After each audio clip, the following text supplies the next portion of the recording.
बिस्मिल्लाहिर्रहमानिर्रहीम, अस्सलाम वालेकुम। मैं समी इब्राहिम हूँ और मेरे साथ प्रोफेसर गनी जावेद हैं और आज हम बात करेंगे सियासत की, लेकिन ख़ुसूसी तौर पर हमारा फोकस होगा जनाब मियाँ मोहम्मद नवाज़ शरीफ साहब कि नवाज़ शरीफ साहब की सियासत जो है वो किस रुख में जा रही है, क्या वो करना चाह रहे हैं, वापस आएंगे नहीं आएंगे, फैमिली के साथ क्या रिलेशनशिप होगा, जमात जो है वो क्या उनकी बेटी जो करना चाह रही है वो कामयाब होगी, उनको लीडरशिप मिल जाएगी, या मियाँ शहबाज शरीफ साहब।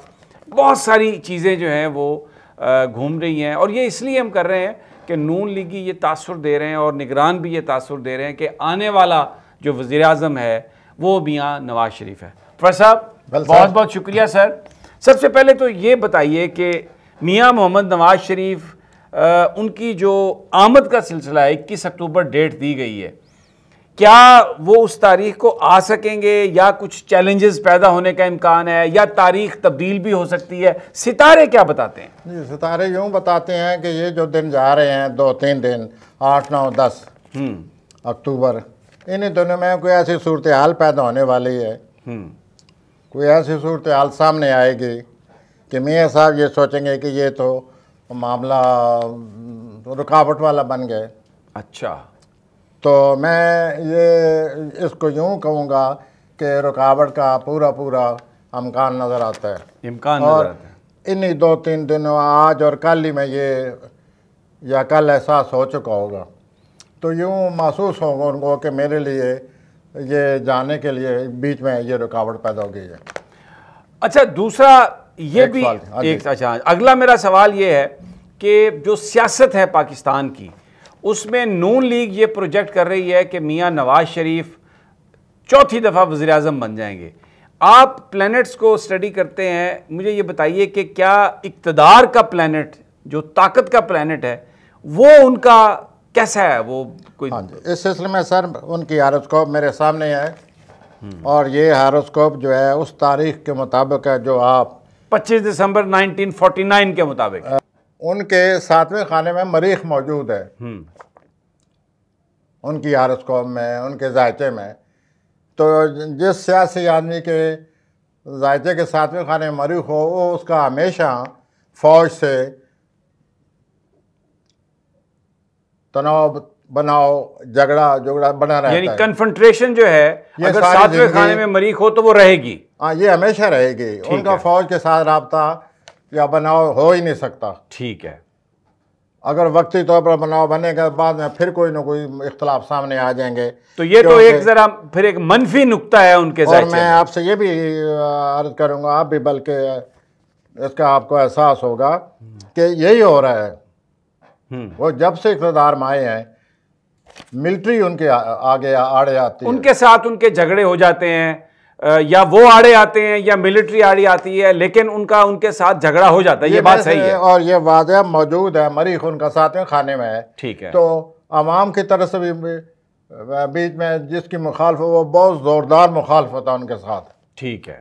जो भी मुखालिफ हैं वो बड़े ज़ोरदार तरीके से मुखालिफ हैं।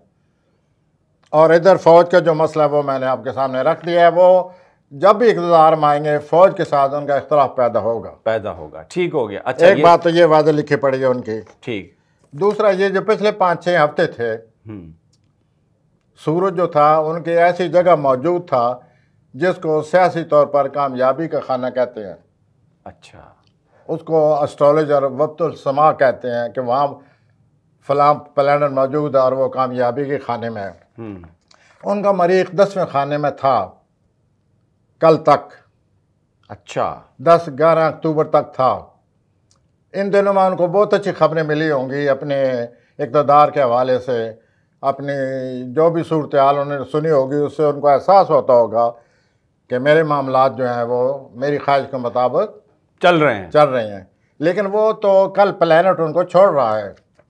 अच्छा। वो उनके 10वें खाने को छोड़कर उनके 11वें खाने में कल दाखिल होने वाला है। अच्छा। तो ये जो 5-6 हफ्ते इक़्तिदार के हवाले से हालात पर काफ़ी किरणें पड़ रही थीं, गोल्डन रेज, वो कल परसों से ख़त्म हो रही हैं। तो अब इक़्तिदार के हवाले से वो बात नहीं रहेगी। अभी उनका जो मरीख है वो बजाय 10वें खाने के 10वें खाने को छोड़कर 11वें खाने में चला जाएगा अगले 6 हफ्ते, 5-6 हफ्ते। तो अब वो दोस्तों के साथ ज़रूरत से ज़्यादा तलक़ात बनाओ, इख्तलाफ जो भी होगा सोशल लाइफ में होगा, दोस्तों के साथ होगा।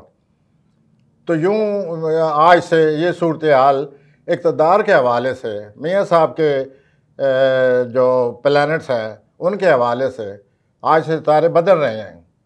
अब इक़्तिदार के जो खाना है उस पर वो इतना किरणें नहीं पड़ेंगी जितनी कि पिछले 5-6 हफ्तों से गोल्डन रेज पड़ रही थी, और उनको आए दिन अच्छी खबर मिलती होगी। उनको आए दिन एहसास होता होगा कि हालात मेरे माफ़क हो गए हैं। उनको आए दिन ये एहसास होता होगा कि रुकावटें नहीं रही। उनको आए दिन ये कहा जाता होगा कि आप फ़ौरन पहुँचें। आज से ये सूरत हाल, इसमें इस हद तक दबाव नहीं रहेगा जितना कि दबाव मैं कह रहा हूँ, इस हद तक ये सूरत हाल अहम नहीं रहेगी जितने कि पिछले 5-6 हफ्तों से थी। ठीक हो गया। अच्छा, ये तो आ गई समझ। अब एक और सवाल है। यस, उनकी एक पार्टी के अंदर, उनकी फैमिली के अंदर एक कशमकश है। शहबाज शरीफ साहब हैं, हमजा शहबाज हैं, मरियम नवाज साहबा हैं। ये बयान फरमाइए कि फैमिली के साथ जो ताल्लुकात हैं वो प्लैनेट्स क्या बताते हैं? बरकरार रहेंगे, इसी तरह रहेंगे, या कुछ आगे जाके इसमें कोई बिगाड़ पैदा होने का खदशा है, कोई ग्रुपिंग का खदशा है? पहले मैं करीबी रिश्तेदारों की तरफ आता हूँ जी। उनके करीबी रिश्तेदारों में जोल बैठा हुआ है, मार्च 2025 तक बैठा हुआ है। तो जिस खाने में जोल बैठा हुआ वहाँ हमेशा रुकावटें आती हैं। ठीक। जिस खाने में जोल बैठा हुआ उस खाने की वजह से परेशानियाँ आती हैं, रुकावटें आती हैं, मसाइल पैदा होते हैं। तो आपने, मैं आपको याद दिलाना चाहता हूँ, मैंने कई प्रोग्रामों में उनके करीबी रिश्तेदारों के हवाले से ये बात की होगी कि करीबी रिश्तेदारों के हवाले से उनके लिए मसाइल पैदा हो सकते हैं। आज भी मैं यही कह रहा हूँ कि वो तो प्लानर मौजूद है, जोल उनके तीसरे खाने में है। चुनांचे करीबी रिश्तेदारों की वजह से वो अक्सर सोचते हैं, ये उनके लिए एक प्रॉब्लम है। करीबी रिश्तेदार कभी कभी उनके लिए उनकी परेशानी का बायस बनते हैं। वो सोचने लग जाते हैं कि ये कहाँ तक मामला सही हैं, कहाँ तक उनकी बात, उनके मशवरे, उनकी सूरत हाल कहाँ तक सही है। तो ये सितारा 2025 तक रहेगा। तो ये तो होगी करीबी रिश्तेदारों के हवाले से बात। अब आइए उनकी जो फैमिली, उनकी औलाद के मामलात।